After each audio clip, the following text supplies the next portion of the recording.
Bonjour frères et sœurs dans le Seigneur, je suis le serviteur, je suis le révérend Romuald Simo et ce matin encore je vais apporter une bonne nouvelle à quelqu'un. La Bible nous dit que l'évangile c'est annoncer à quelqu'un une bonne nouvelle et ce matin et ce jour je voudrais t'annoncer une bonne nouvelle du royaume. Vous savez, nous sommes en période de fin d'année et la fin d'année rime toujours avec beaucoup de crainte, beaucoup de peur pour son lendemain et beaucoup de décès. Parce qu'on sait, comme on le dit, c'est la période des sacrifices où des personnes ont peur de leur vie. Et ce n'est pas faux si c'est dit de la sorte, parce qu'on sait qu'en fin d'année, dès le mois de, comme les mois de breu, octobre, novembre, décembre, c'est souvent compliqué parce que c'est le moment où les gens font des rituels, les gens font des préparations pour l'année à venir. Mais nous aussi, qui sommes chrétiens, nous aussi, nous avons préparé l'année, mais pas comme le monde la prépare, mais dans la prière, dans la sanctification, dans une vie de consécration, en remettant la nouvelle année entre les mains du Seigneur. Mais ce matin, je vais annoncer à quelqu'un une bonne nouvelle. Et la bonne nouvelle que je t'annonce est tirée dans le livre de Apocalypse 1, verset 18 à 19. Permets-moi de faire la lecture dans la version, c'est bon, il est dit. Apocalypse 1, verset 18, il est dit. Ça c'est Jésus qui parle. Je suis le premier et le dernier et le vivant. J'étais mort. Et voici, je suis vivant au siècle des siècles. Je tiens les clés de la mort et du séjour de mort. Écris donc les choses que tu as vues et celles qui sont et celles qui doivent arriver après elles. Ici, c'est Jésus qui parle. Il dit, j'étais mort et je suis revenu à la vie. Et je détiens désormais quoi? Les clés de la mort et du séjour de mort. Ça, c'est Jésus qui parle. En d'autres termes, Jésus veut nous faire comprendre quoi? Il veut nous dire que la mort n'a pas le pouvoir. C'est celui qui a accepté Jésus comme Seigneur. La mort n'a pas le pouvoir parce que la Bible dit ici que c'est Jésus qui détient la clé. Ça veut dire quoi? Si quelqu'un détient la clé de quelque chose, ça veut dire que les entrées, ça veut dire, si quelqu'un détient la clé, si quelqu'un détient la clé, ça veut dire que c'est lui qui contrôle quoi? Il contrôle les entrées et les sorties de cet endroit. Il contrôle les entrées et les sorties parce que c'est lui qui a la clé. Si j'ai la clé de ma maison, je ferme ma maison. Pour que quelqu'un entre, pour que quelqu'un sorte, il a besoin de quoi? De mon consentement. Et Jésus déclare maintenant qu'il détient quoi? La clé de la mort et du séjour de mort. À d'autres termes, qu'est-ce que ça veut dire, c'est bien aimé? Comme l'évangéliste qui dit comment on la disait. Parce que c'est Jésus qui détient la clé. Ça veut dire que les entrées et les sorties de la mort, c'est Jésus qui décide. Ça veut dire que tu ne peux donc pas mourir si Jésus n'a pas ouvert. Pour que tu meurs, il faut que Jésus ouvre la porte et il te laisse, il te met. Et la Bible nous dit, dans le livre de 1 Pierre 5, verset 18, pardon, 1 Pierre 5, verset 8, la Bible dit que le diable rôde comme un lion cherchant qui dévorer.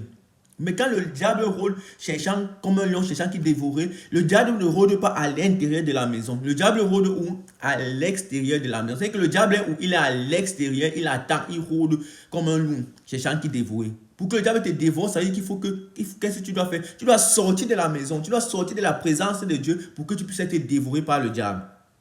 Et l'image très claire de ça vient du livre, de la parabole du bon samaritain. On dit qu'un homme était à Jérusalem et à Bethléem.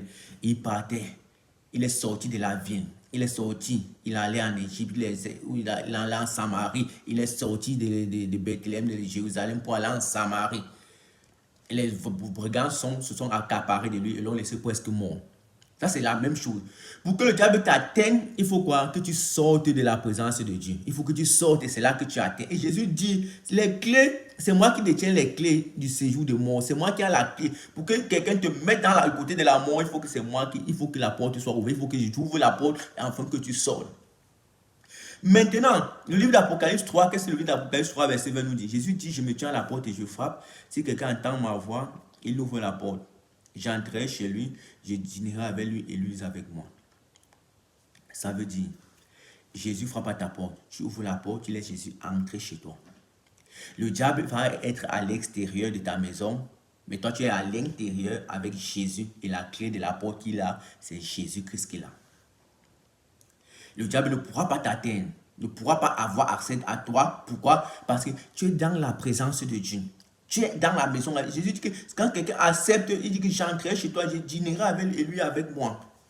On peut encore se souvenir de l'histoire de Zachée.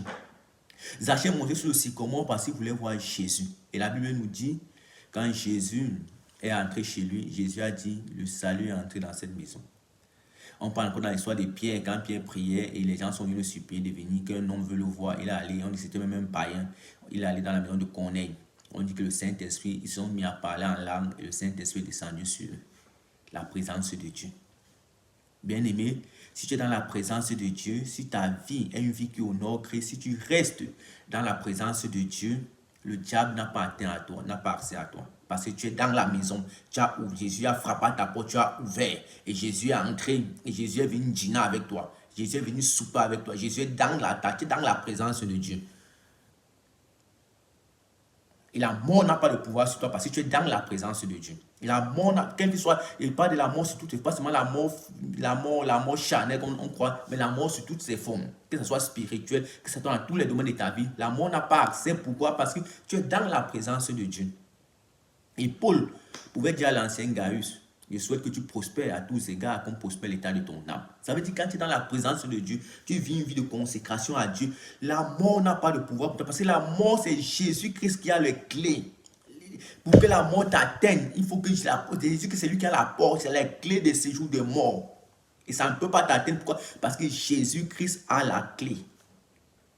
Et parce que Jésus-Christ a la clé, c'est lui qui contrôle, qui contrôle les entrées, les sorties. Il n'accepte pas que toi tu sors, tu n'iras nulle part parce que tu es son enfant.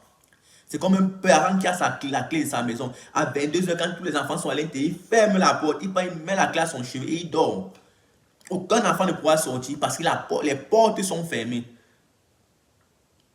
Si tu parviens, s'il ouvre la porte et tu sors parce que c'est que tu n'étais pas son enfant, c'est que tu n'étais pas entré dans la présence. Et c'est ce qui s'est passé à ce monsieur-là quand il partit quitter de Bethléem pour aller en Samarie. Le bon Samaritain l'a récupéré. Il est sorti de la présence de Dieu et les brigands l'ont atteint.